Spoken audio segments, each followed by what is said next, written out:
now? They're all mine? They're all yours. Okay, thank you.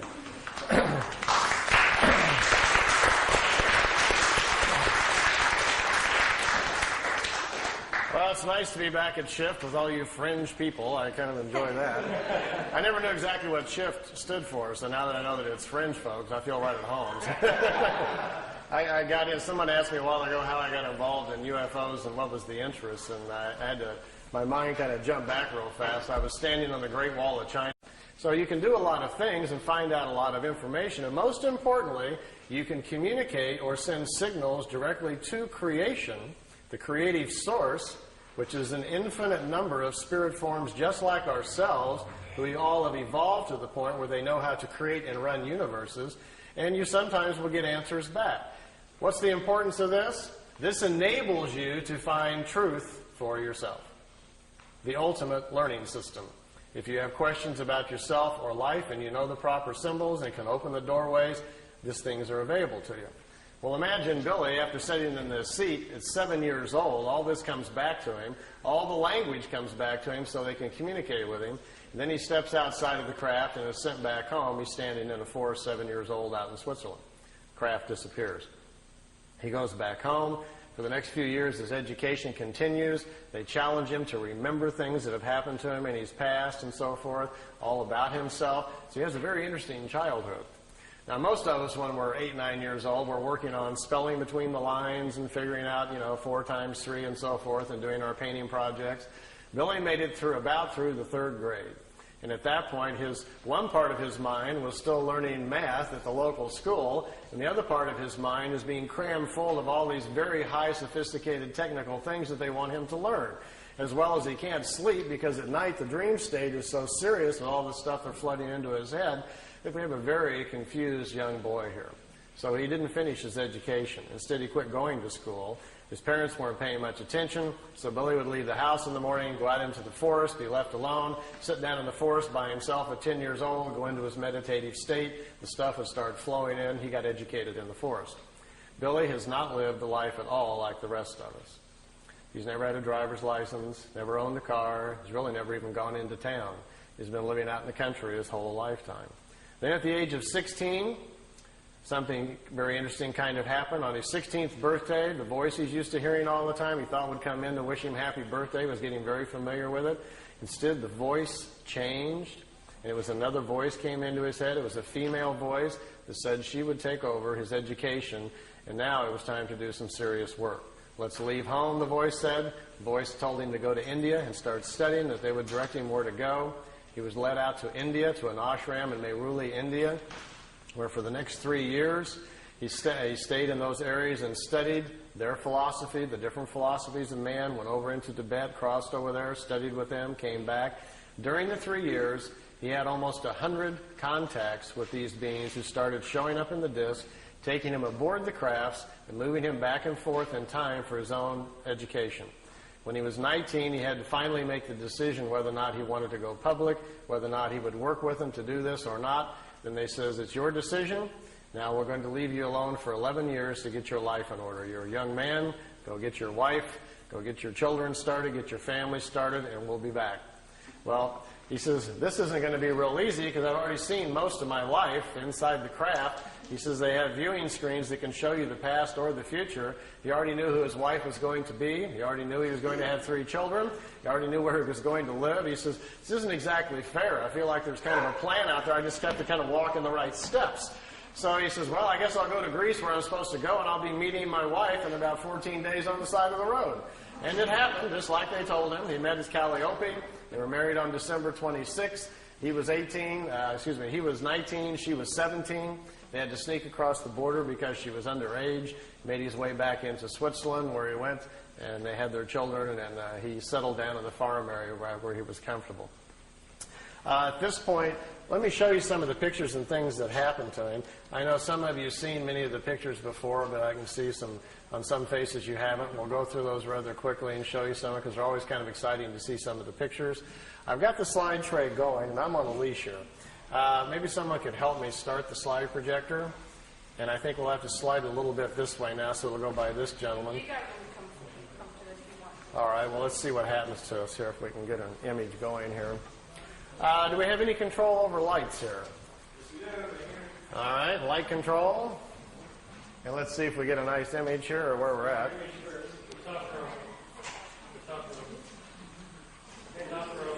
Top row up above. There we go. Well, we can kind of see them. Let's see. This light here is kind of getting on them, huh? How about if I kind of like this? Can we see okay? Now imagine if your young childhood has been like this and you've been in India and you come back to Switzerland where the rest of us in our normal life are, just getting our jobs and going to college, and instead you hear the voice in your head again. It says it's time to come out and start the meetings again, and the voice tells you to bring your camera this time, we're going public. And you go out to the location they direct you to, this thing flies in, and this is a shot from, I think, his second or third contact. We're January 1975, out in the middle of the forest area, about an hour east of Zurich, Switzerland, and this dish shows up. Here's one of the older pictures taken in India back in 1956. Mehruli. He's only 19 years old, and they're picking him up in this disc and trying to educate him. This is his home where he lives now in Schmidruti, Switzerland. It's about 7,000 feet up in the hills. I took these. I stayed there for several months in the summer. Every night after dinner, I like to climb up on top of this hill because it's so pretty and just look out over the valley. Do you know I found, well, I kind of lost count, over 15 people in the area and who live there who have seen the disc, seen them come in by accident. So found 3 people who've driven Billy out to the contacts, watched the crafts come in and pick him up. And then one night I got to see them myself. I asked Billy if I could see them, and they came by and let me watch. I got to go out in front of the house and stand there with him and watch the disc come in and float over the house. So it's pretty spectacular when you actually see them. Here's one of the few pictures we have of it on the ground. Most of the contacts were during the daytime. They were going on almost on a weekly basis. Billy would get this familiar cooling sensation. He'd hear the voice in his head telling him where to go. He'd go out to the area that they'd chosen. And many times they would set the craft down on the ground like you're looking at here. They'd get out of the ship, sit down and chat. I think, to me, one of my most memorable memories of him telling me about the contacts was at the first meeting on January 75. A lady stepped out of one of these crafts, came over and sat down. They talked for an hour and 20 minutes underneath the tree. And Billy asked the lady, he says, "Who are you?" She says, "Well, my name, you can call me, the name that I chose for myself is Semyazi." And she says, "Semyazi, how do you spell that, or what does it mean? Is that a family name?" She says, "No, we don't have family names like you do. We don't pass the names on like you do. We've quit doing that. Instead, we've evolved to a point spiritually where we are more in touch with who we are as a spirit.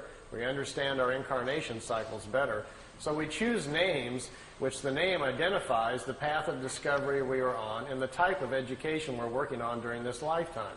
And in our language, the sound, Semyazi with a Z, means a woman with half the knowledge of nature. And that's her study. She's trying to solve more of the equations about nature in relationship to man. Well, Billy was trying to make his notes and was trying to make some, write it down phonetically how the name sounded to him. So he wrote it out, S-E-M-Y-A-S-E, Semyazi. So all of his notes, that's what he always called her, but that's how she called herself. She said on that first meeting that they've been watching this for quite a period of time. Their race is quite old. They are descendants of people from the constellation Lyra. People from the constellation Lyra. And in the constellation Lyra, they say, is the oldest known form or civilization of the human form that we are. They don't know how old it goes back. Their records only go 22 million years, passed down from society to society. In our Milky Way galaxy, originally it is believed that there were 44 million planets similar to Earth, where the human form naturally evolved there on its own. That number has greatly expanded over the past few million years because of the length amount of time. There's been plenty of time for races to develop space travel, move out, and populate other worlds.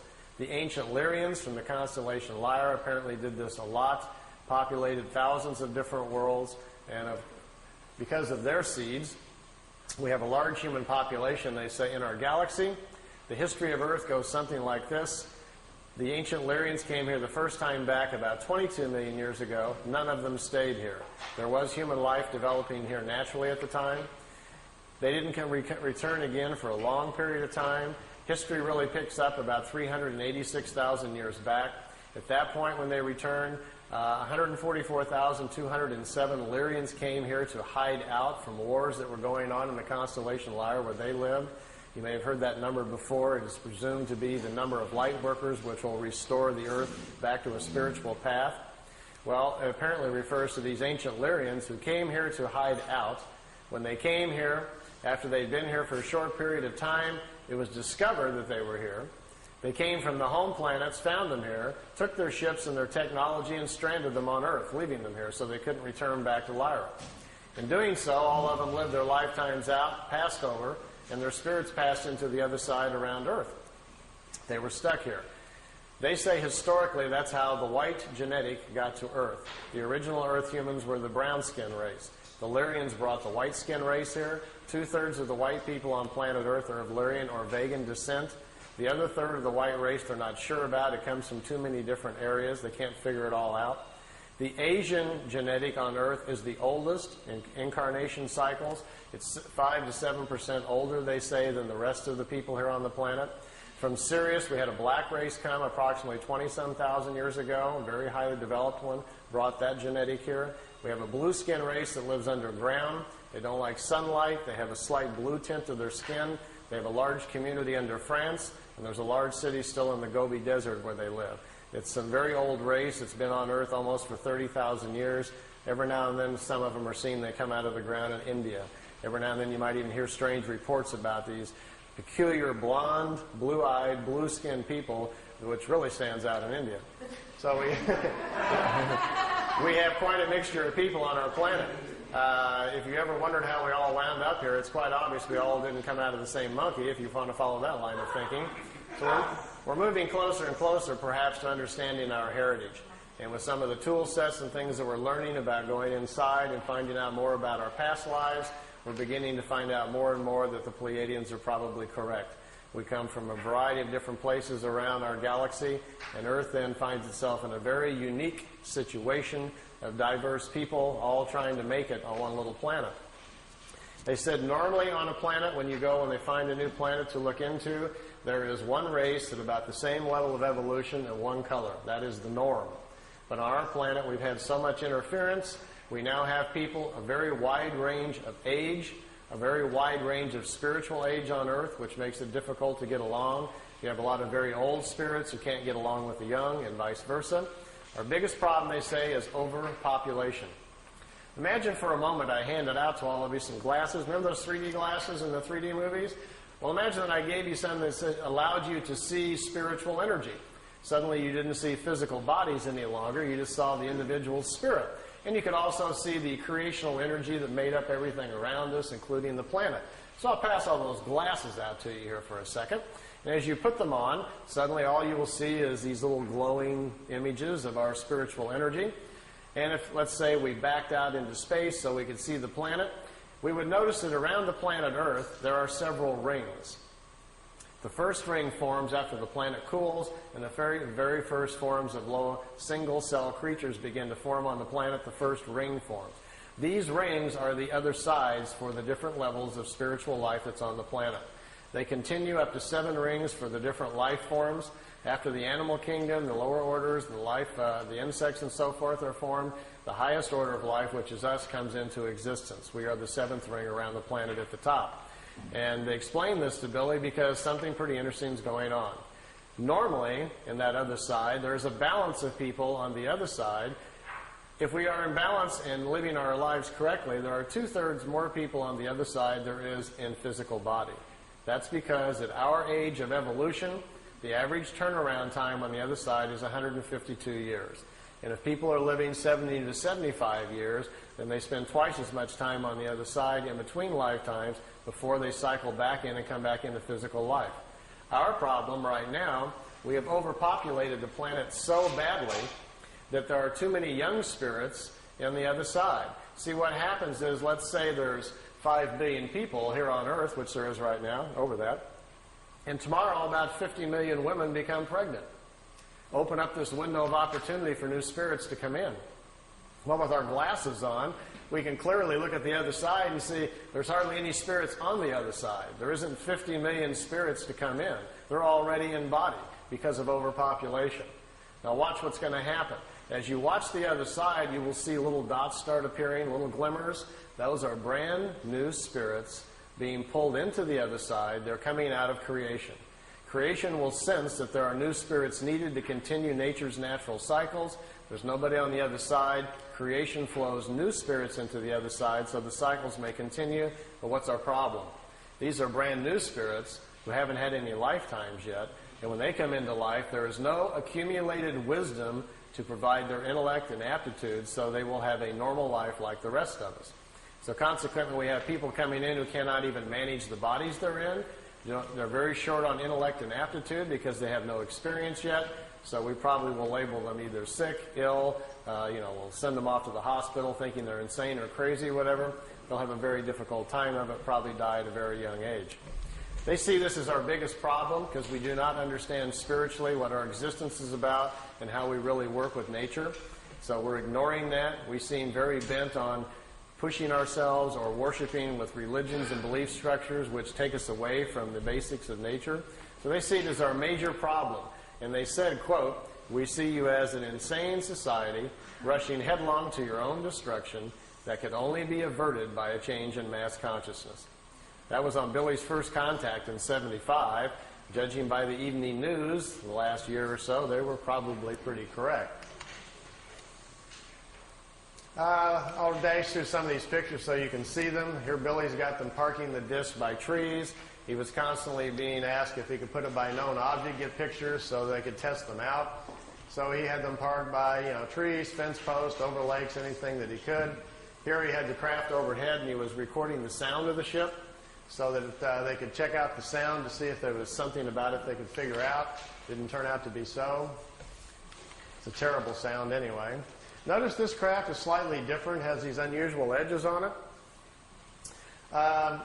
If any of you have any contacts, or tonight you're driving home after listening to all this fringe information, and you hear a voice in your head and it says, "Look out your window," and you look out the side of the car and there's driving home after listening to all this fringe information, and you hear a voice in your head and it says, "Look out your window," and you look out the side of the car and there's a white light following you, and the voice suggests that you stop the car and get out, and you find yourself slowing down and you pull the car over the side and the voice says, "Would you like to, they'd like to meet you. Please park your car and step out." In the craft, you notice the white ball of light is coming down on the ground about 100 yards away, and it's setting down. You quickly look around. Wow, you're all alone. There's nobody out here. Should you be doing this? So you feel a little ripple go through your body. They're scanning you very quickly to see what you're like emotionally, if you're stable, if you're afraid, if you're, as they put it, tipping over in your mind. If you are, which you might be getting just a little excited because it's actually happening, they will send you another feeling to calm you down and let you know all about them, that they're friendly, that this is going to be a good experience, and suddenly you'll find yourself with all sorts of courage and so forth. Find yourself parking the car, actually getting out of the car going, "Can't believe I'm doing this. I'm actually walking out and meeting the spaceship." Craft sets down on the ground, lights go out, somebody walks out of the craft and walks towards you. As you get closer, you feel this ripple go through your body again. They're calming you down. What do we do when we meet somebody? We generally ram out our hand and shake hands, don't we? And then we shake and we get a feel of that other person, and then we check them out physically, look at their eyes and so forth. And we size each other up very quickly to see whether or not we're going to be comfortable with them, and we make a quick snap judgment about whether or not we like this person, and et cetera, et cetera. Well, they don't do that with a handshake. They do it mentally. And that last ripple they'll send through you is kind of their hello. You will know all about them. You will feel them emotionally, and they will make you feel comfortable, so there's no need for the handshake. The time they get up close, they may suggest something like, "If you're not in a big hurry to get home tonight, if you'd like to go for a ride on the craft, we can take you aboard the craft. We'll take you anywhere you want to go in the universe. We'll explain all the mysteries to you. You can sit in our little education seat like Billy did, ask any questions you want, and they will be answered. All we ask, to be allowed to listen to your thinking. We're fascinated by your thought processes. If we can listen to your thoughts, then we'd be glad to take you for a ride for 2 or 3 weeks." Now, if you agree to that, which most of you probably would, after asking them if they could block out a few thoughts that you don't want them to listen to, They say, come on aboard. You find yourself going aboard the craft. Notice if it happens to be a ship like this with the unusual edges on it. This is their more advanced ship, and it's capable of moving in time. The older ones can't do that. So your questions this way can be a lot more complicated. You might want to go back in time and watch the pyramids being built, or see if Moses really parted the Red Sea, or did the crucifixion really happen, or whatever historically might interest you. You could possibly ask these questions, and perhaps they would take you back and let you see for yourself. Well, they'd probably take you out there for 3 weeks. You'd have all these magnificent experiences. You could go to other planets, see other worlds, see other societies. Maybe even go back in time and watch yourself being born, or visit yourself when you were alive 300 years ago. You can do some rather amazing things if they would let you do them. Then they bring you back. You may notice on your chronograph watch that 3 weeks has gone by, but by now you have an understanding of time because they've educated about it, and you're not surprised if they bring you back the same moment that you left Earth time. And you get out of the ship and walk back over to your car, and your car engine's still warm. No time has passed on Earth, and you've been gone for 3 weeks. Now, you get in your car and drive home. What's the first thing you're going to do? You're going to get on the phone and call us, aren't you? You're going to call somebody. You won't believe what happened on the way home from the shift meeting tonight. I've been out here. I've seen this. I've gone here. I've seen all these amazing things. And what are we going to say? Oh, yeah, sure. All that happened right on the way home, right? You got any proof?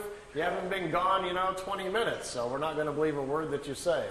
If you're lucky, maybe they allowed you to bring back some samples of some kind, rocks or something from another world. Maybe you brought back some food things we don't understand. Billy has a peach tree in front of the house he brought back from another planet. And when visitors come over there, they go eat a peach just to see if it tastes different. He has some unusual vegetables in his garden. On the desk in his office, he has crystals and rocks and stones that he brought back from another planet. Nothing that, too exotic that really twists your mind too much, but just kind of different than what you're used to seeing. If you were real fortunate and had a camera with you, you might be able to take some pictures of some other places. That would be kind of fascinating to have a look at. So these kind of experiences don't happen too often, but if they do, and that's the ship that you see, make sure your questions are big. We want to know all about it, don't we? This is where we live. This is an artist's drawing of the Milky Way.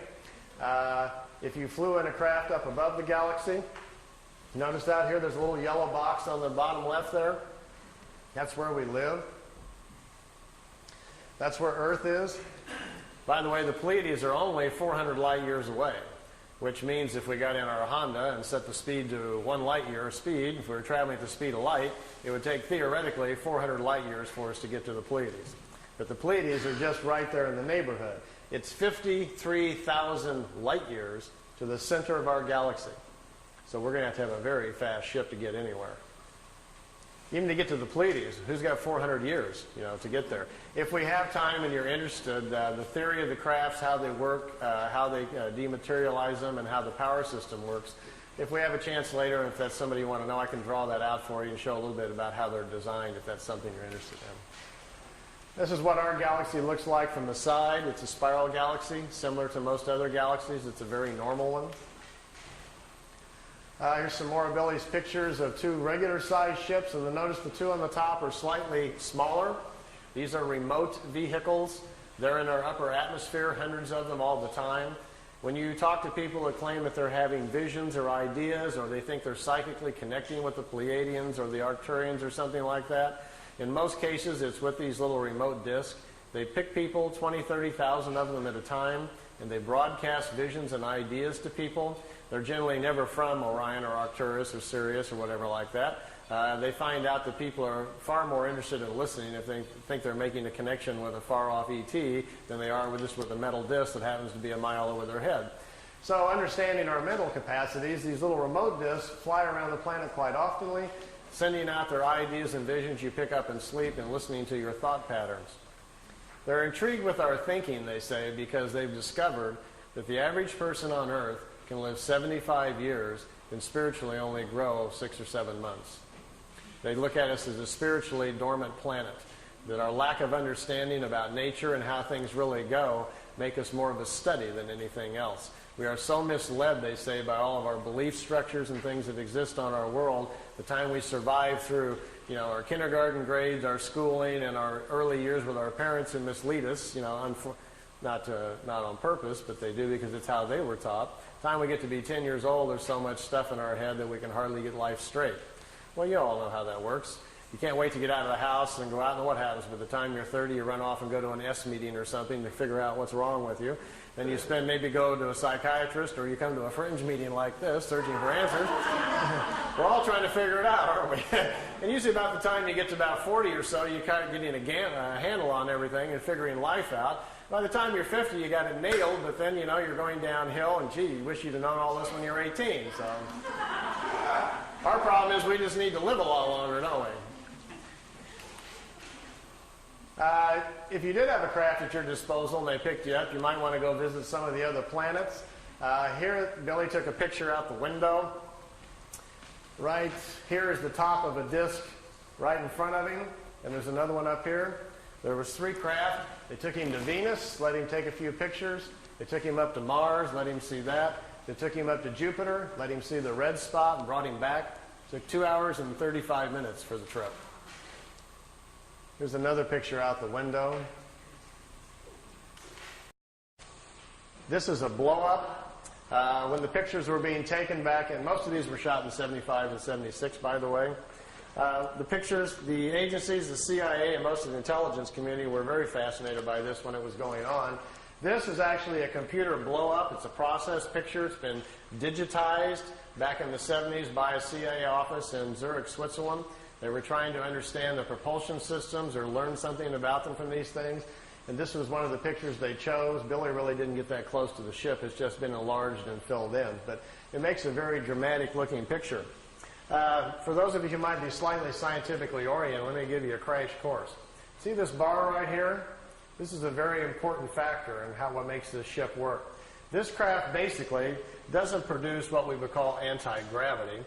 All matter is comprised of atoms. Follow me on this. It has electrons and protons. You have electrons spinning around a nucleus, right? So the concept is that anywhere you would go in our atmosphere or in the universe, anywhere you go, there are atoms or subatomic particles that have electrons. Well, as long as you've got electrons around, one of these things will work. This device actually is designed so it will swim within electrons. That's what it's doing. Here's what happens. Down at the bottom, right here in the center, we have a reactor for power. We have a rod that goes up to the center. And up here at the top, we shoot a charge, a very positive charge. And right above, where this rim is right here, the whole top of this ship, the surface area of the craft, a positive charge is shot out. And what it does, it charges the electrons that are flowing around the top of the craft, and it makes a vacuum right over the top of the craft. That's what causes it to lift up off the ground. Because down in the bottom, out in this area down here, the charge is all different. There's a negative charge put out by the reactor down here. There are 3 capacitors on the bottom, 120 degrees apart. When the capacitors fire, a negative charge goes out the bottom, but the capacitors do not work if the craft is too close to the ground. The planet itself grounds out the charge of the capacitors. So they have to lift it off the ground before they can have the capacitors charged up. So that's the purpose of the vacuum at the top. And this right across here is an interesting kind of metal which separates the positive charge from the negative charge, because the surface of the craft is highly charged by this intense field that's going on. So you have to separate the two. We have the charge at the top, slowly lifts the disc up off the ground. It gets up about 12 feet. The capacitors down at the bottom, there are 3 of them in a triangle form down at the bottom, charged up. As soon as they kick in, the flow of electrons then moves down the side of the ship, gets out to the edge, and electrons have a very peculiar nature. They will not turn a corner. And when electrons get out to the edge of the right out here, they accumulate. And this accumulation, as soon as the charge gets high enough and they accumulate to a certain point, a field goes all the way around the craft, and that's what you see glowing at night if you see a disk. When the field gets up to a certain frequency, voila, we've got propulsion. The ship is then isolated within its own gravitational or magnetic field, and at that point, basically, the bottom of the ship is chasing the top of the ship, which is in a vacuum. And you've got a way to move a craft around. Now, if you accelerate that with a tremendous energy force they have within the reactors inside, which, by the way, are no bigger than the size of a football, it's an implosion system with no radioactivity. You can put your hand on it while they work. They're very small. That creates a strong enough energy field that you can move around anywhere you want to go. So if you're thinking of building one, by the way, the more of the science stuff, how to create the charge, the voltage that you need, and the other things are on a website I put on the web. If any of you are interested in that, I'll give you the address later on. You can dial in and read the whole thing, and perhaps you can build one or something. If you do, bring it to the next shift meeting, and we'll all go for a ride. This is building some landing tracks. You can see them down here, the 3 landing tracks where the craft sit on the ground. It's kind of reminiscent of crop circles, isn't it? Here Billy's got his tripod out in the foreground, and the crafts are off in the background. Here we've got a regular-sized ship and 2 little ones again. Those little remotes. This is a different kind of craft. It doesn't sit down on the ground. It floats. The bottom of the crafts are flat. Burns the ground up pretty good, though. There's one at night. It wasn't a solid craft. It was just more of an energy field. Billy took several pictures of it. We have about 20 witnesses that also took pictures of this. It changed shape. Small objects came out of the large one, flew around the house. Billy tried to communicate with it, but communication wasn't possible. Later, he was told that he had been paid a visit by a group of life forms, if you want to call it, from another world that do not exist in solid form. That there are many kinds of life in various shapes and forms, and some of them are non-physical. And the non-physical ones can move their essence or their energy field, or whatever you want to call it, to where they want to go. They get together in groups and kind of like jump to different places that they want to go to. Kind of like biolocating, I guess we might call it. And what you're looking at here is a picture then of a life form that exists in a non-physical form that biolocated to Earth for whatever reason, perhaps just curious about Billy. These are the last photo sessions taken in 1981. Billy's got them pretty trained by now to park by trees, as you can see, and known objects. He calls it the Italian wedding cake. The balls on top of it were experimental. They apparently have since dropped that design and no longer needed, but this is a matter displacement device.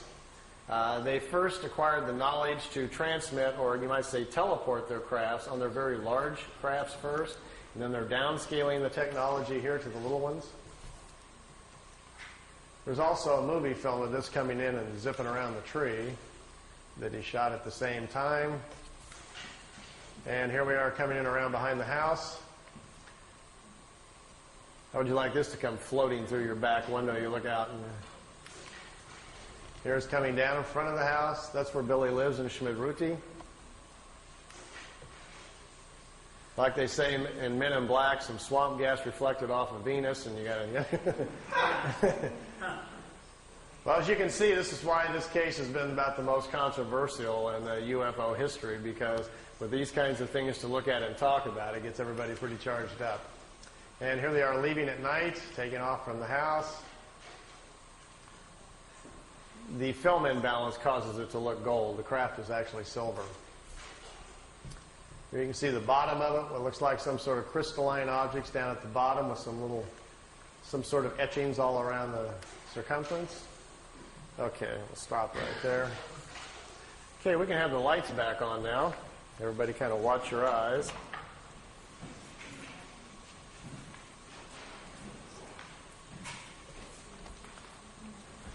We're back.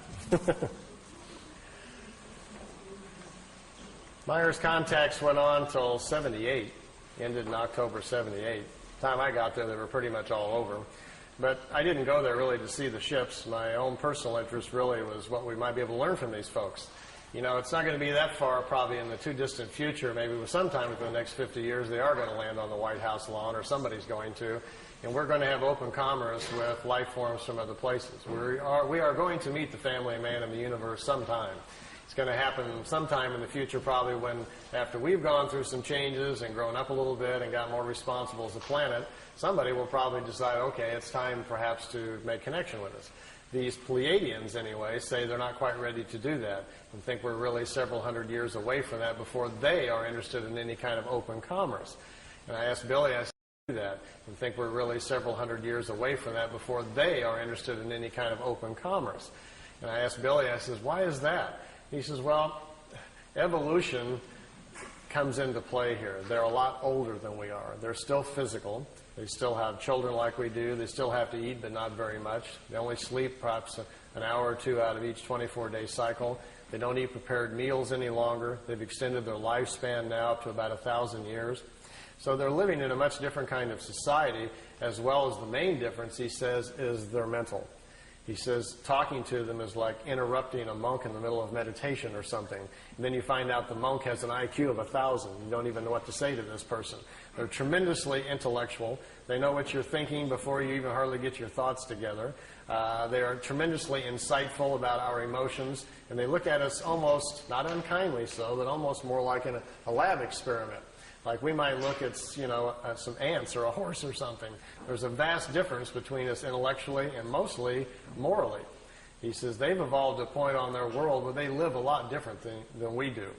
There's this very small population there. There's only around 400 million people on the world. We have 5.5 billion people here.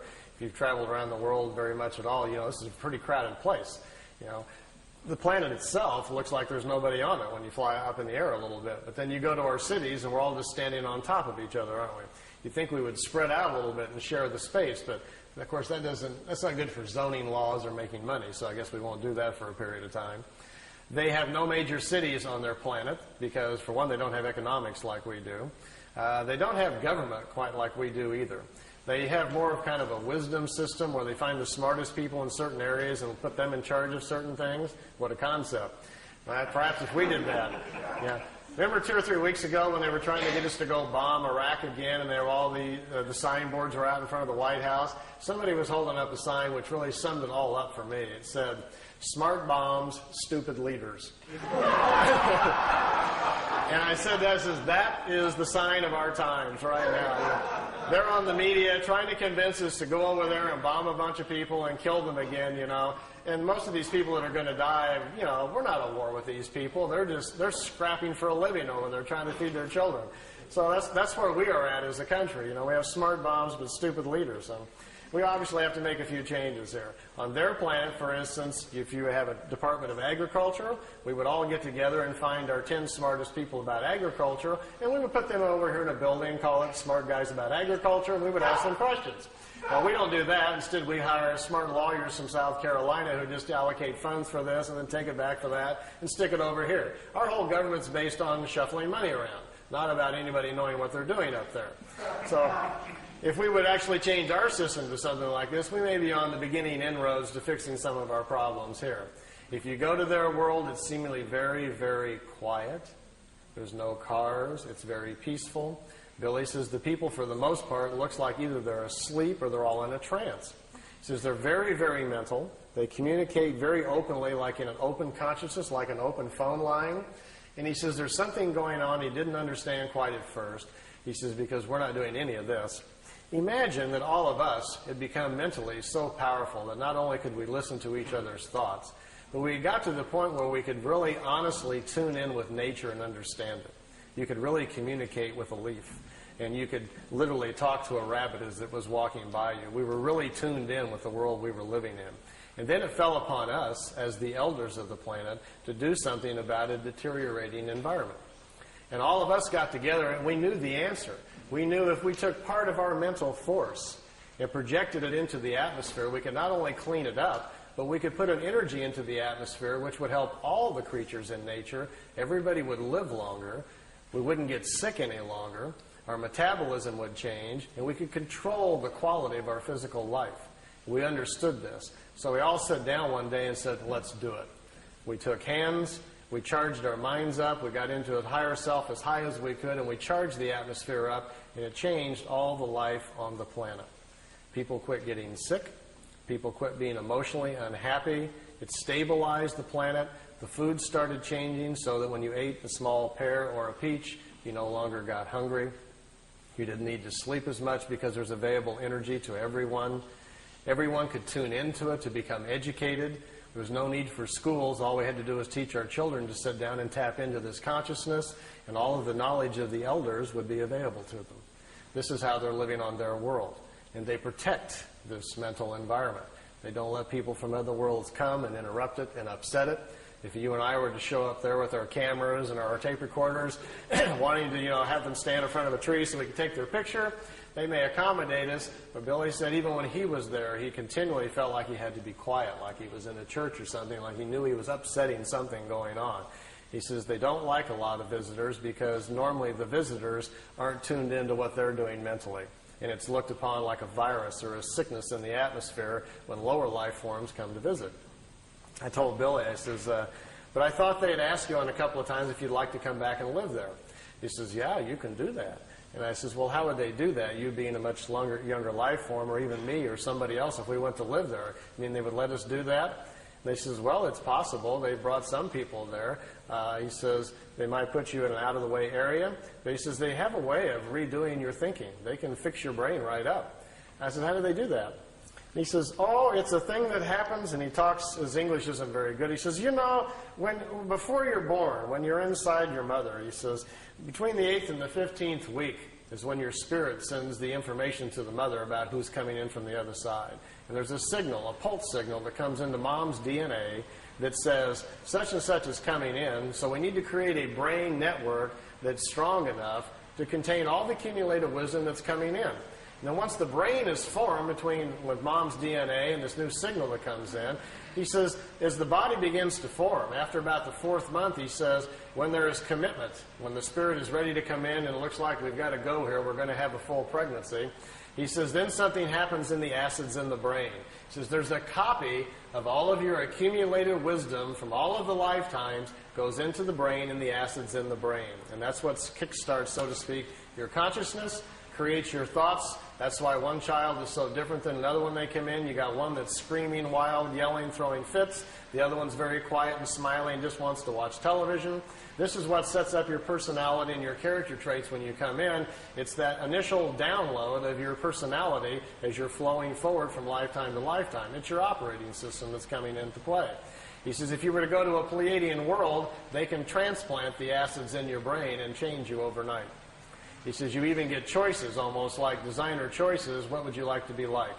They can take the acids from other people's minds and so forth and put them into your brain, and it only takes about 24 hours, and you are changed.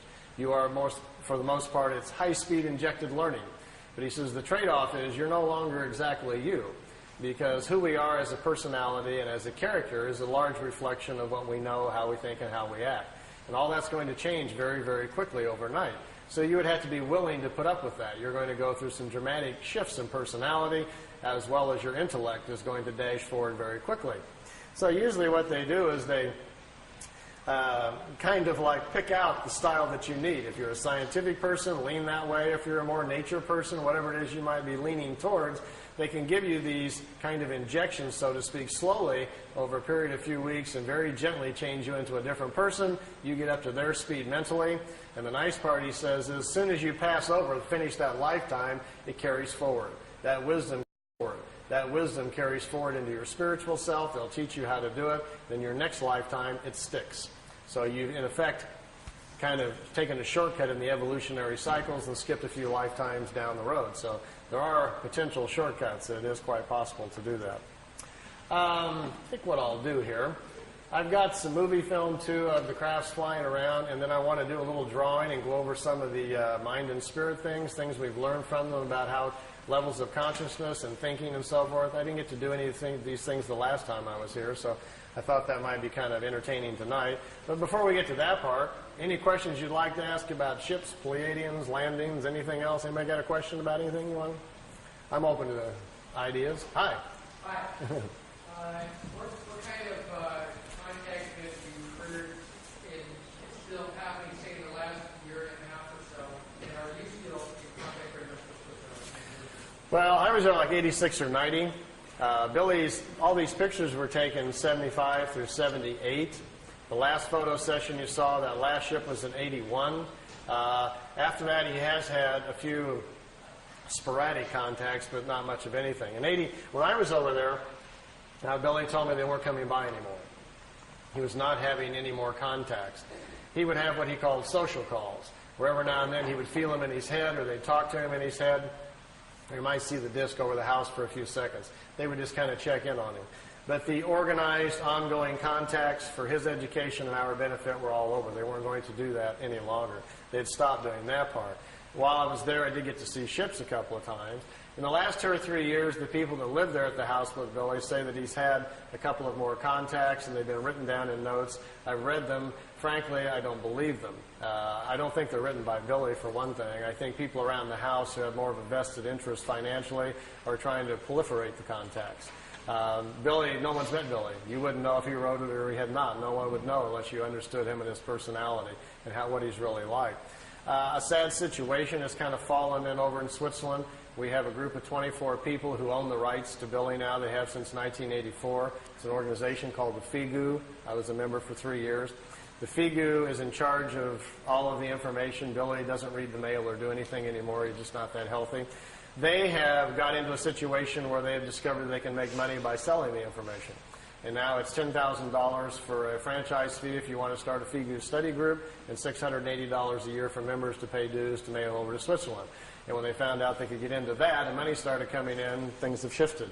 So we have a situation where the human element has come into play, and we don't have this warm, cozy little spiritual environment over in Switzerland any longer that used to be there 10, 15 years ago. So it's become kind of a machine now. It almost seriously borders, I hate to use the word cult, but they've gotten so closed-minded about things that it's going that direction. They're no longer open to other people's interpretations. They're mad at everybody, and it isn't a real healthy situation any longer. I kind of gave up communicating a couple of years ago. All I was doing was getting into arguments with people.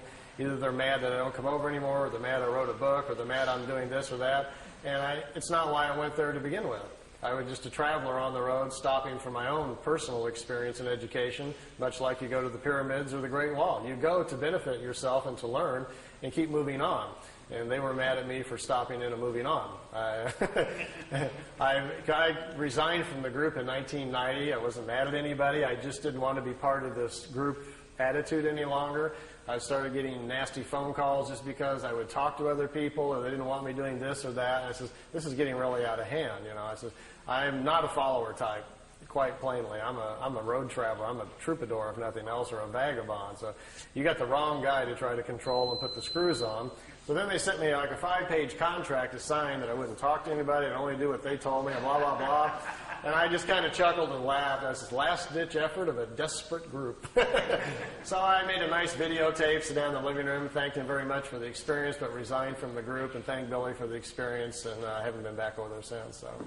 So I'm just still going down another road, still looking for things. Anything else you want to chat about? I did at Billy's. And they were in such an unusual way that it sounds pretty strange. I can't do it on my own. When I was young, my mom was part of what was called the National ESP Board in the 60s. We had a guy named Harold Sherman, Little Rock, Arkansas, was teaching the government what ESP was. My mom was one of those 5 people they brought in that was clairvoyant. And underneath it all was the government trying to see if we had these unique people who could see what the Russians were doing or whatever, My mom could see what was going to happen tomorrow. She couldn't see beyond that, like short-range, clairvoyant type. And because she could do things and was very into it, at an early age, my mom taught me all about the crystals and floating things and where the different areas of your mind are. So I knew a few things when I got there. And Billy recognized that right away. And when he did, he says, how much do you know? And he sat down, we began to talk, and I found out he knew a lot more than I did. But I understood the basics of it. So he says, try doing this. And he would give me some mental gymnastics to do with symbols to see how strong I was. And then I would get in the pyramid to try it to see if I could cause things to happen and so forth. Well, I got to a point after a little while that he would say, well, I'll meet you tonight. You go to bed, and I'll give you the symbol to use, and I'll meet you, and we'll go aboard the craft. He says, okay. So I would go do my breathing things I was supposed to do, and I would invoke the symbols and lay down, do my thing, and get into my blank mode. Then I would hear his little bitty voice, hello, Randy. And the first couple times it happened, I jumped up. I thought he was at the door. It kind of spooked me. But he wasn't at the door. He was up there waiting for me. Billy gets out of his body as easily as you and I walk out the front door. He gets out of his body, and then he came to get me. And after I didn't do it right the first few times, and I got onto it, then next thing I know, I'm on board a craft, but it's like you're a fly on the wall. No one talks to you, addresses you. And I would watch Billy communicate with them but no one ever would look my direction. I never felt anything. I was strictly there as an observer. And I don't know how he actually did it, but I can't do it on my own. I never got to go out on a craft all by myself physically or anything, but I had months of experiences like that. And mostly I was told the reason that they would do that, without having gone through the early childhood of opening up the spiritual language in my mind, they said that most of the people on the planet who are of that old Lyrian genetic are older than most of the other people. And if they are, buried inside them already in their spiritual side are the old memories of the Lyrian lifetimes. And as Lyrians, they've already lived on worlds that are far more advanced than the one we're on right now, so it'll come to them easier. So they said all I really needed to do was be exposed to the ideas, and the whole chapter would come back to me. So that's kind of what happened. And with me, Billy would just give me a few things and kind of grin and says, "You got it?" And I'd say, "Yeah." He says, "Go outside and figure it out." I'd go sit down and think about what he talked about, and I could walk back in and explain it to him for 3 hours. Stuff just started coming back very fast. So he says, we don't need to teach you as much as we just need to wake you up. And once you're awoken, then you can go do whatever you want to with it. So that's the kind of context I had. Yeah? Well, when you talk about Lyrian entity or other cultures or whatever, aliens, if reincarnation is a fact, I mean, you can't tell what Lyrian, what do you call Lyrian. No. Their bodies are not going to be all in one. Right. We're all mixed up. No license plates, anything there. No, we can't really.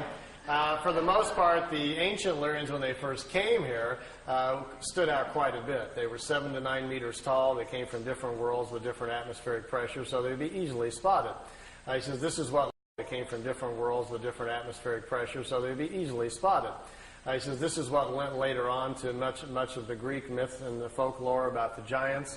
The Lyrians also are the people who in the past have taken earth people and mixed them with fish and with animals and other things, creating the old stories of mermaids and different things. Those things actually kind of happen. But their bodies, after a few incarnations, will deteriorate down to normal size because of the sun that they're living within. It will come back down. So, no, we can't really. And because we've mixed up 7 or 8 races on Earth that are now even more than ever beginning to intermarry and mix up, there's another big problem, which I'll explain after the break, about how our spirit doesn't go in the right place. We're doing that a lot. We're getting people out of their normal paths where they're not coming in where they're supposed to and when they're supposed to. And that causes problems and puts them within different families where they're out of step and so forth. So there are things that are going on. And I'm going to explain that to you in natural order on the second part here a little bit. Yeah? You get 2 questions. Yeah. Hopping the Atlantic, what's your current feeling on the Florida connections that you've worked a little bit on the past? And if you're still in contact with it or feel good about those connections in Florida, has there been any kind of mental communications that have come through? He's referring to a case I looked into in Miami, Florida a couple of years ago. There was a fellow that came forward, said he was having contacts with the Pleiadians, and had some pretty good pictures. Some of the pictures were good. Some of the others looked very homemade. The pictures that I liked, I listened to his story and put a video out called The Miami Contacts, and as things will go sometimes in life, made a little error there. Tape had only been out about 6 months when I discovered that 3 of the pictures at the end were fakes, and that the craft that was supposed to be flying along beside him down the freeway wasn't a craft at all. Instead, it was a blimp from Virgin Lightships in Orlando, Florida. So I kind of stepped in it there. So when I found that out, I confronted him with it, and things didn't go well from there. They went downhill even more. As I found out the person who helped him put together the videotape he supplied me came forward and said, well, he cut out the strings on the other part and did video effects. Those were fake. As it came down, it looks more and more like the gentleman had 1 or 2 contacts, the early pictures, which I liked to begin with, and I don't think they ever came back. And after that, I think he's taken, like some people will do, to manufacturing them for personal gain or for personal, recognition or whatever. And since I've gotten to that point where I just told him, left it kind of open, says I would love to examine your case more if you can supply, genuine negatives and so forth and proofs we need to really look at the case. But at this point, it looks to me like you're just manufacturing things and make it up. So I'm not wasting any more money on it until, whatever. So I've just kind of left it open, and nothing's happened for the last year or so. Yeah? Yeah, I used to get into making pyramids years ago. I built some rather good size. I had a 3/4 inch copper pulling pipe and followed many books on it. That pyramid, No pipes over there. The size of the plans or what they actually did? The pyramid itself, you can't stand up in it. It's probably this high, and it's solid copper. There's no tubes. It's a solid copper frame. Really, the solid ones are the only thing that really work. The tube ones are very, very mild, and the effect is not very strong. But the dimensions are same as the Great Pyramid, the standard pyramid geometry. It's a four-sided pyramid, just like the Giza pyramid. The top of it, though, has a little device on it. It's an accelerator that accelerates the mind waves.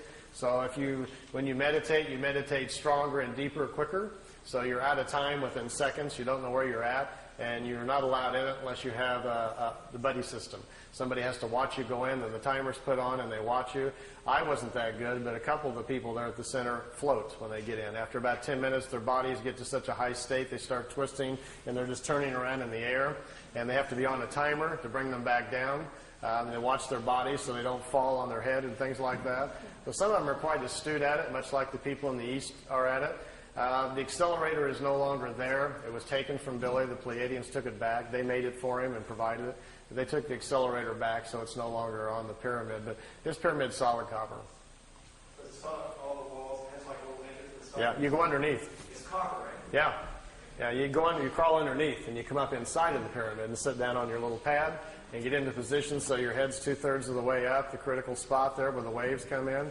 The function of a solid pyramid is to block out the world. See, all of us are broadcasting all the time with our minds, but we're not used to listening to other people's thoughts. Instead, our fields protect us from that so we don't hear it.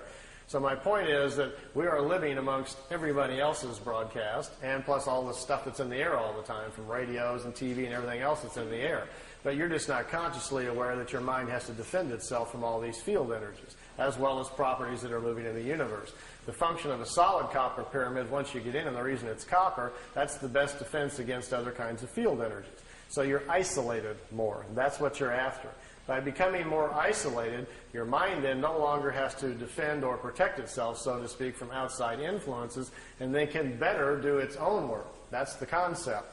And then if you have an accelerator, you're no longer, not only are you not protecting yourself, you're turning up the volume on your own mind, so you just move forward on the evolutionary scale about 1,000 years there, or 1,000 lifetimes very quickly, by suddenly being isolated, having your own field intensified.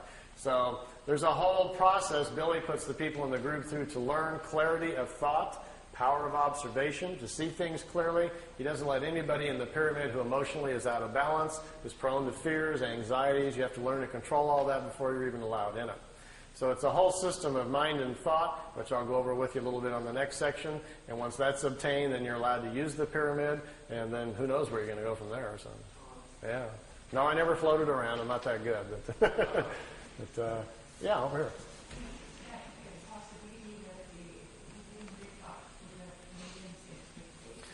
They said that they were, after the third year, they told him that expectations were 32%. That's about where it was at. The contacts were stopped because Billy's health was failing rapidly from trying to control the group around him, which was getting very out of control. Once the people around him learned what was going on, it settled in on them, the levity of what was happening. This concept of being special set in on too many of them, where they thought they were better than everybody else and they'd been handpicked somehow for the planet. And that thinking got carried away and the group just got very out of control. And at that point, they says, we stop at this point. It no longer serves our interest. So to them, in many ways, and they told Billy throughout the 3 years, that much of this is a test to see how people will respond with open contact with us. We'll have physical contact with you. The people that live around you, we will not have physical contact with, but they will be made to know it's for real. We want to examine what happens to the human condition when it tips over, when reality steps in and, takes over your current thinking. And most of the people at the center did not do very well. The original people all became, like, as Billy calls them, pit vipers. All snapping at each other, jealousy, infighting, arguing. Suddenly everybody hated each other, fighting over money, who's sleeping with who, and it became a real nightmare. So Billy was like, stop, stop, stop. This is becoming a madhouse, and then at that point they stopped it. It went a lot longer than expected. Let me show you something. See these tapes? This is Billy's whole 3 years of meetings. There's stacks of paper this high, all of his notes. I took them and put them all on audio tape. This is the whole 3 years of his meetings. and they're in chronological order. As you listen to the tapes, it will tell you, even after about the third or fourth meeting, already they were considering stopping because they could see that it was too fragile for people. He says, we can only take this so far. So they decided to kind of test it out. And all along, all throughout the contacts, they were always very concerned about that. In almost every meeting, they would discuss someone living at the house, how they were thinking. This person is dreaming incorrectly, becoming very fearful. This person is becoming overwhelmed with their... Every meeting, they would discuss someone living at the house, how they were thinking. This person is dreaming incorrectly, becoming very fearful. This person is becoming overwhelmed with their ego, and they're starting to get jealous. This person is trying to make the other one look bad. They were studying everybody's human condition. And so to them, it became kind of like a laboratory thing, and Billy was kind of like sitting in the middle. He's got all these 10, 15 people in the house behind him that are going berserko, and then he's trying to keep his cool and get them to keep coming back. I think 4 or 5 times on there, he's literally almost on his knees, please come back. I want more education. Let's continue. And they kept saying, like, that's enough. It's time to stop. And at the end, the last contact in October 78, they put him under what they called a probation for a year. If everybody could get themselves together and calm down, they would start them again. But it got worse. Instead, people just went nuts around the house, and Billy says no more, so they didn't come back anymore. Yeah. Yeah. Those big volumes that Wendell Stevens put out, really rigorous translations, how complete or accurate? Wendell Stevens was the original investigator on the case. That's how I found out about it. The notes, Billy's notes, the 1,800 pages of all of his typewritten notes, Wendell has a set and I have a set. And Wendell made the messages from the Pleiades books out of those. Wendell didn't change anything. What Wendell did was leave things out that he didn't think people were really ready to hear, and mostly that was pretty much all the spiritual stuff. Wendell's not comfortable with that. You must remember that Wendell's more of a nuts and bolts, chase the UFO picture kind of guy. So it was his decision just to leave a lot of that out of the books. But from what I've read in him, Wendell didn't make any effort, neither did I, to try to change anything, and we just figured let the marbles fall wherever they do. My book, The Pleiadian Mission, is a little different. I actually went to Switzerland because Wendell and Lee wouldn't give me all the notes. And so when I was traveling on my next trip, I said, I'll just go to Switzerland and get them myself. So when I did, I was interested in all the stuff that wasn't in the Messages books. Of course, the Messages books weren't all out yet at that point. So what's in mine is pretty much, most of the book is 67%, 60 to 70%, mostly the spiritual stuff, which is what I was particularly interested in. The book isn't about the UFO case. It's about the Pleiadians, how they live, why they came here, all about Earth, our history, what a creation is, what a universe is, all about the incarnation and the cycles and everything. These were the things, the questions that I had, and that's predominantly what's in my book. So your book is your book a summary then? Yeah, in my words. Yeah. And I think in some ways, not to put Wendell's down at all. I'm a big Wendell fan. I love the guy. But my book is probably more accurate at the things I talk about than his because Wendell wasn't interested in a lot of those things. Wendell felt obligated to put it out, but didn't care that too much about it. And there's a lot of places in Billy's notes where things are not explained well, and then they just didn't get it right. And then later on they fixed it, and Wendell didn't know about that. So Wendell didn't take the effort really to look into things that much because he wasn't that interested in it. Of course, reading the translations are an exercise in masochism. I've got one set of them. I used to make sets of them every now and then for study groups. People, the whole pile of them. Yeah, they were translated by a German student who didn't speak English. So he got a dictionary and transliterated it, just word for word without fixing the grammar. So it's as you read it, after you read the first few pages, that you're about getting a headache trying to figure out where the adjectives are. Why isn't the adjective over here? And we don't speak that way. But then you get used to it. You get a flow after a while, and you kind of look at sentence by sentence, and then you start reading them a little bit better. So the translations are lousy. The first 3 books of the 18 books I had translated in beautiful English. I paid $2,500 a book to a translator. I was going to do the whole 18 and then put them out on the market. And I just gave up. I couldn't afford it for one thing. And about that point is when I decided to get out of the figure, so I just gave up. And I had put the whole thing on audio tape, so I figured that was enough. And then I picked out the more interesting parts of all the notes and put it in the Pleiadian Mission book and stopped there. It's just too big of a task. You have to do the whole thing. There's also some other books that Billy didn't give me, but which I read over there. There was 2 more books that Wendell doesn't have and I don't have. There's actually 20 sets of the books. But the last 2, there's very little information from the ETs at all in it. The last 2 are all about the people in the house arguing. All the fighting, people were suing each other. One guy called the sheriff on another guy, and there's somebody sleeping with somebody. It's just a big soap opera, and that's why he never released those. He never gave them to Wendell either. It's a real interesting study of what happens to a small group of people in a remote area when something like this happens to them. They were just overwhelmed with it, and the human condition went crazy. So, now, none of us would do anything like that, I'm sure. But yes, I could write a whole other book just on the soap opera of my life inside the Figu, all the stories and everything. But I'm not so much into the messenger, I'm into the message, so I really wasn't looking at any of that. I went over there for my own self to get educated, and that's all I really paid attention to, Well, let's take a little seat break. I see a lot of people squirming. And men's room this way, and ladies' room is that way. And I'll be at the table. He's down and they're punching everything. You might want to squirm around in your seats just a little bit so you can see the TV. I've got a little extra videotape you might kind of enjoy. I mentioned earlier about those of you who on the way home tonight might catch a ride and get to go see a few things. What kind of food? Meier says he never saw them eat anything but like apples and peaches and oranges, just fruits and stuff. They don't eat. He says in their homes there's no kitchens. They don't make meals. He says basically they almost don't eat. They would just go nuts at a Jack-in-the-Box, I imagine, He says they kind of munch. He says they don't have to eat very much. They eat very small quantities. And something in their atmosphere controls their metabolism. They don't get hungry very often. And they don't sleep very much. They sleep like an hour and a half and 2 hours on a 24-hour-a-day cycle. But he says they're in deep REM within a couple of minutes. They just fall out like they're dead. They wake up in about 2 hours. They're totally revitalized. And a lot of them sleep even less than that. So he says they're far more mental. They've gotten to a point with their own evolution where they're more in control of their whole body mentally. And so things are a little different. We're a little out of control with our bodies. So,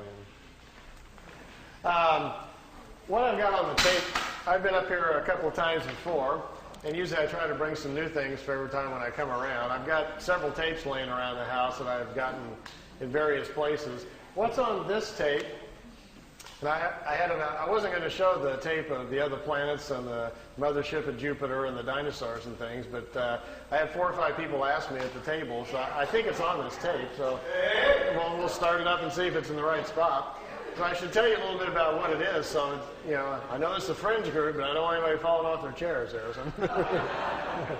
Imagine, if you will, that you did get a chance to write on one of these, and you said, just as a lark, gee, could you take me up and show me some other planets? And they do, and you start seeing satellites and other equipment around Mars and so forth, and start asking questions. And they tell you, well, there are projects going on your own planet that are already going up to the moon and Mars that they're not telling you about. And these satellites you're looking at and this equipment is part of joint efforts by America and Russia in one group, and also the Germans, the technologists who survived World War II and on their own are already building communities up there. They're way ahead of everybody else. So there's some stuff up here that you're not seeing on the evening news. So I'm going to show you a couple of those things. As well, at one point, Billy asked if it was possible to go back in time and actually see dinosaurs. He was just, kind of goofing to see if it was possible. And they says, well, yeah, it's possible if you would like to do that. So the pictures, there's 4 or 5 pictures on here of dinosaurs and of a prehistoric Earth.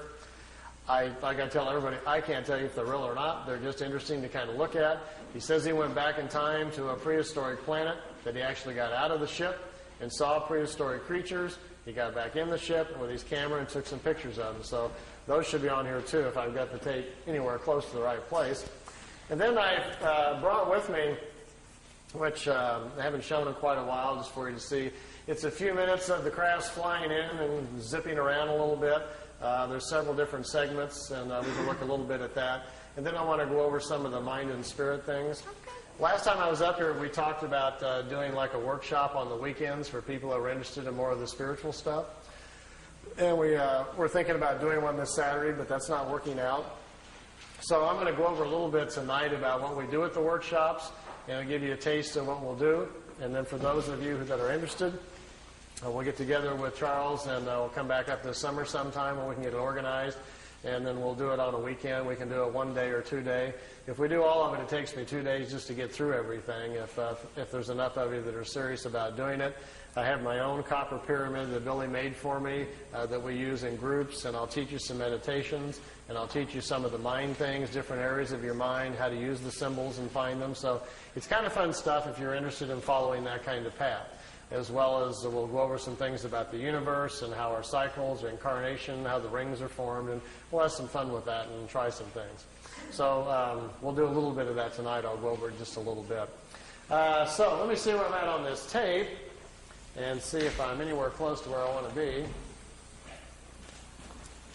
Oh, yes, here's Venus. His first flight around our solar system. Here's a picture of Mars.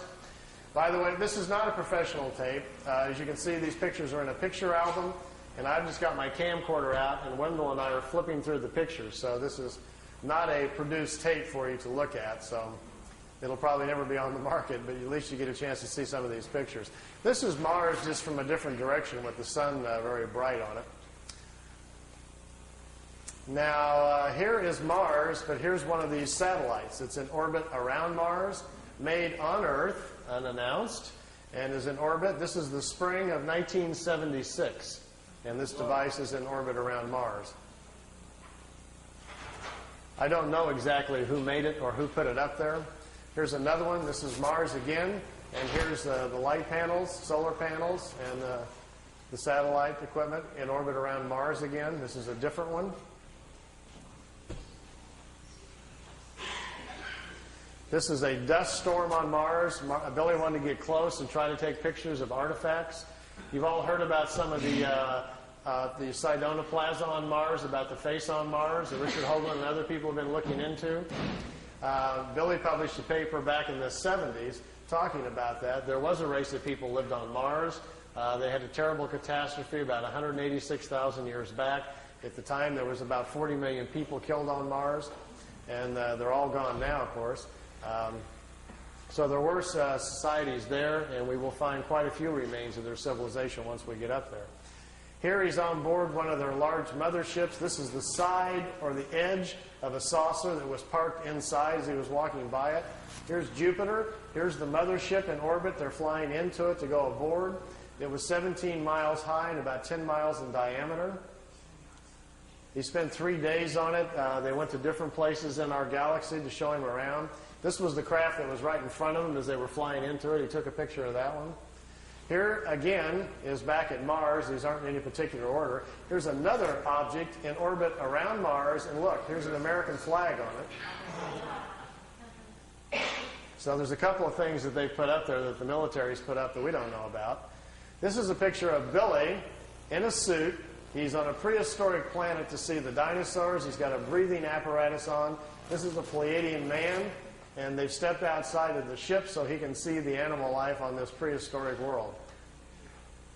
Got his picture taken, too. That's pretty good.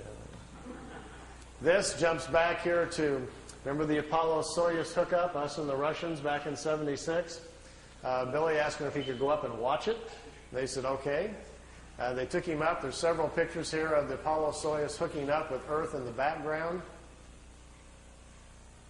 Some of the wildest pictures he's got. I mean, just look at the vantage point. The planet's in the background. How else would you get this picture unless you were up there at that particular vantage point? Not a lot of people have that in their photo albums, you know. You can imagine the people at NASA would crack up, you know, they'd probably find it a little hard to believe at first, but they don't have pictures like this. Here it is when it's just hooked up. There's Earth in the background, and here's the two capsules coming together. This is the top of the mothership. There's windows, but there was nobody in the windows as they came into it. We really missed out here. Billy shot, he said, 3 or 4 rolls of film inside the mothership, talking to people and going up and down the halls and so forth. He lost all of the pictures. They were all stolen from him. We've only got 2 or 3 of them left, and they're really practically nothing. This is a prehistoric Earth. They're back in time. That's Earth in the background. That's a moon in front of Earth, and he's looking over the surface of another moon. At that point, they told him there were 2 moons in orbit around planet Earth. We think we're about 60 million years back. Here's another picture over the surface. Neither one of those moons is currently the moon that's in orbit now. The moon that's in our orbit now, they say, has only been there around 5 million years. Look at this one. This is another piece of equipment in orbit around Mars, and it's huge. It's like a space station, and it's in orbit around the planet. It's also from Earth. We haven't heard anything about that, have we? Here's the dinosaur pictures. Billy's back inside the ship, and there's a viewing screen in the craft, and he says he's taking these pictures. Here's our first dino.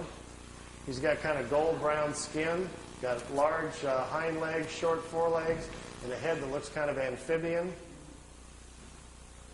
like a vegetarian type. Here's the second one. There's a bird here apparently dropping some food or something. Is that Charles? Charles dropped his food. This one's pretty hard to see. Here's the head of some sort of creature crashing through some bushes here. It's hard to tell. I know it's probably hard to see these anyway from back there, but just the idea that someone could actually go back in time just really gets my brain going. There's a bird. There's his eyes, some pretty nasty looking teeth. And the last picture after this one is the strangest of all. It's a plant that has an insect head. Billy calls it a plantum. They were trying to explain to him how the evolution of different life forms goes.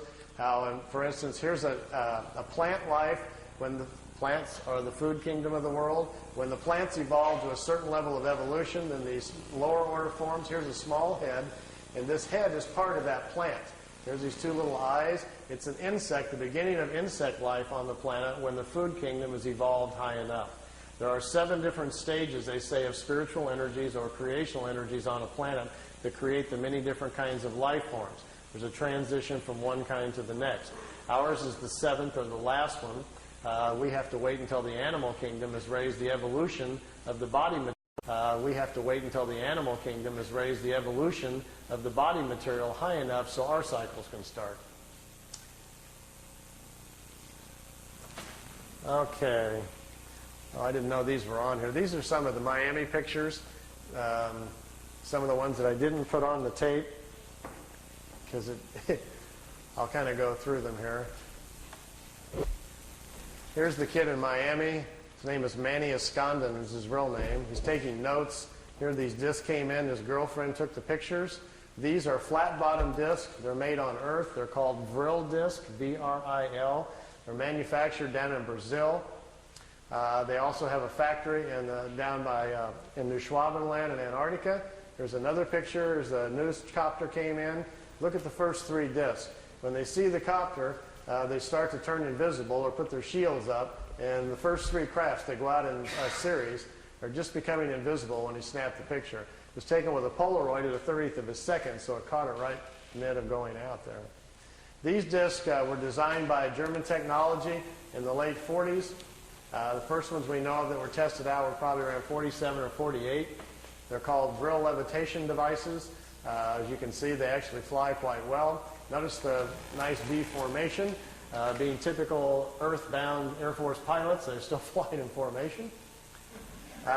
We understand this technology a little bit because intelligence has shot down some of their ships, learned how they're doing it.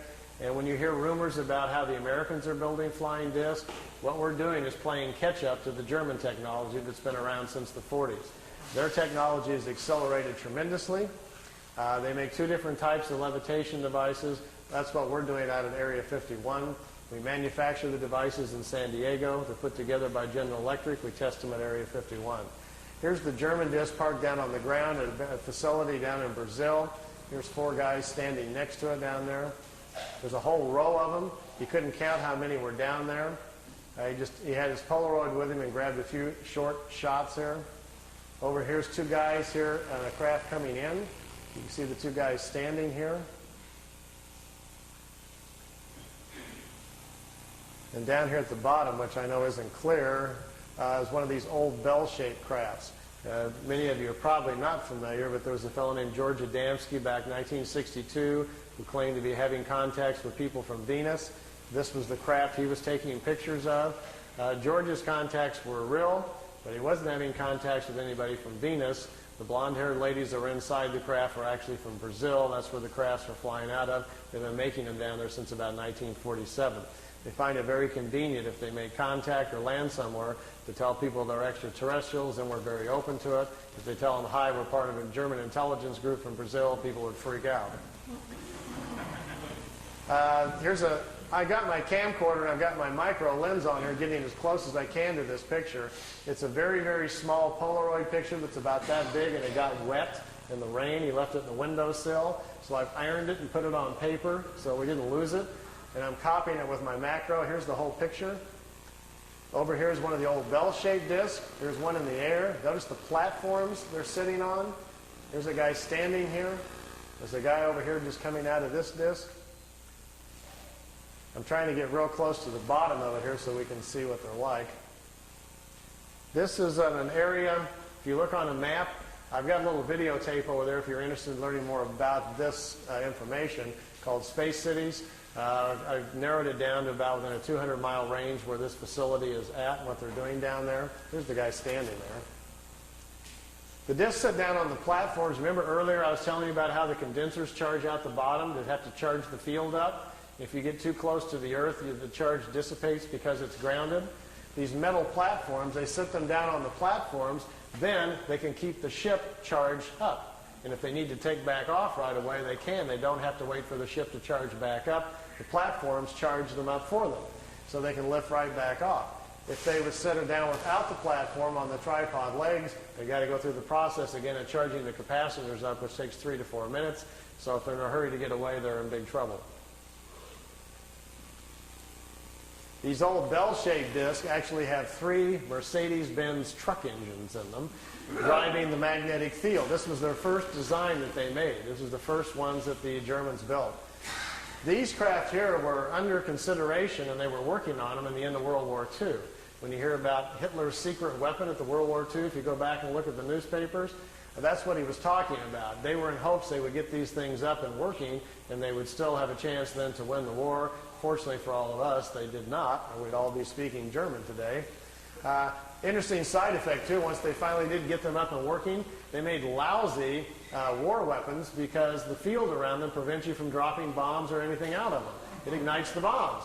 So it took them a while. They don't even have weapons on them for a while, and then they had to come up with other kinds of devices. This was the first pictures I saw from the kid in Florida of his German contacts, and to my knowledge, I still think they're his best and perhaps his only contacts.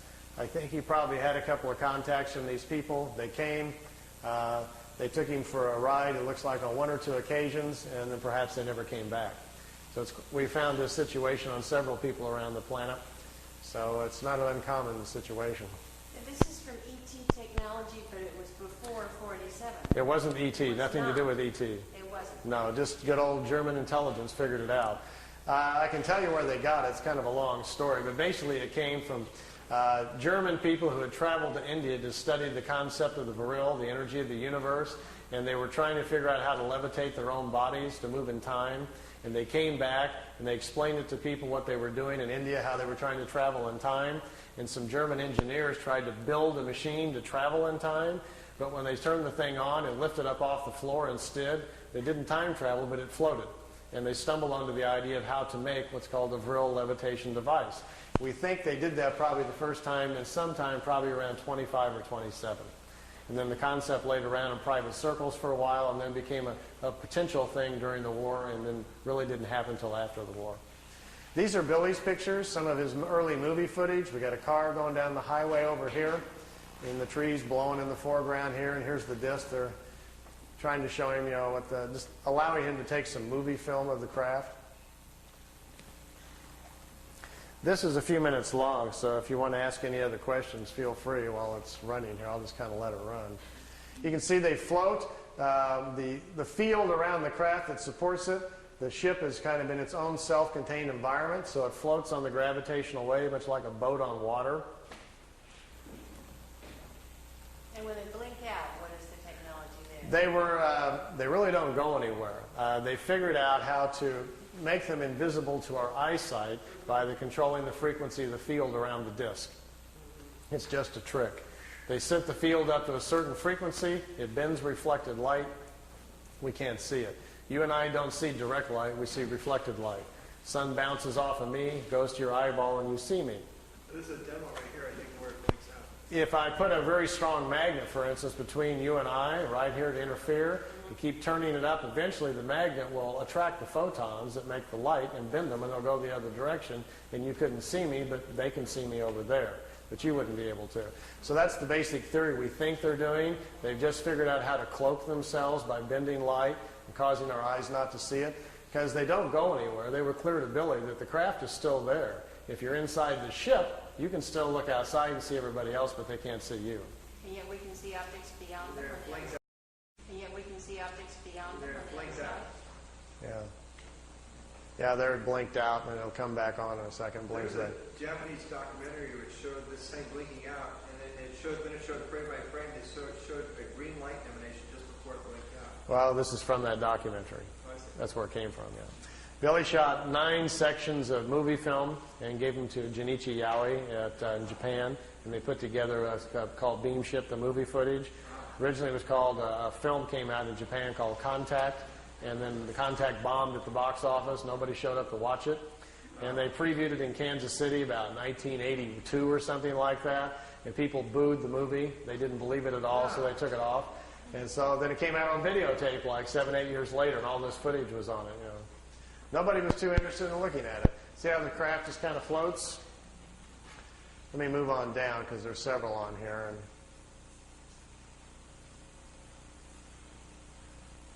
Billy's not really zooming in. He doesn't have a zoom. That's the Japanese cameraman excited.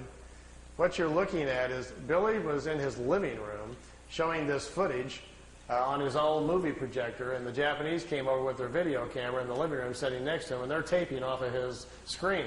So that's where we get this. Here's another section we're flying in. I'll kind of fast forward through some of these because I think it's kind of long. So. And how many ships can you look at, huh? This one's kind of cute because he's walking out in front of his camera, and he's trying to get them to perform some maneuvers, do something sensational for the camera, and they don't understand what he's talking about, and he will eventually get bored and just quit. You know. And there's the craft sitting out there floating out in the background.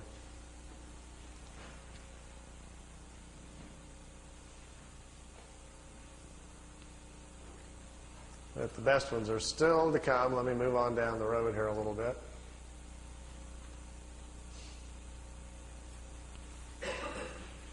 The ones that are made by the Germans or by anyone else on this planet, how far can they go? We're not sure. We think the Germans have pretty much solved the whole problem. From what we understand, they are able even now to, they're going to other worlds. We don't know the distance with which they can go. We don't know for sure whether or not they've figured out how to be interdimensional or not. The ones that we're building are very beginning stages things where the crafts are still taking off with rockets. They get up in the air, they turn the drive on, and then the craft then operates from there. They're not taking off and landing with the drive units. We're a little behind in the technology here. Here's 3 of them out there floating around.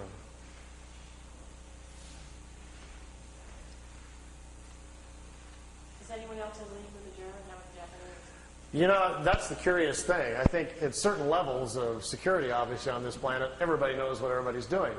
So it's at some point up there in higher levels, everybody knows what the Germans are doing, what the Americans are doing. We don't know. We're the last ones to learn about it. But I tend to think that the Germans have probably, I like this one, that races across and then wobbles.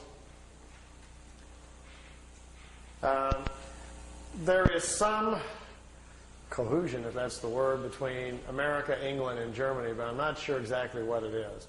I think we've tried to get along with them at some point to get information from them, but people in Congress know that the United States is not interested in having open contacts with a renegade band of Germans. Everybody's going to yell Nazis and scream, and it's not going to work.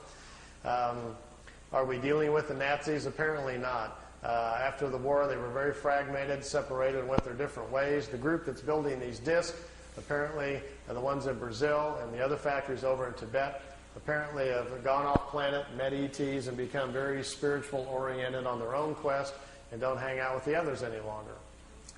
So it's not really very clear, but I think in the future that's what's going to unfold, what we're going to find out, what's been going on the last 40 years here on our own planet.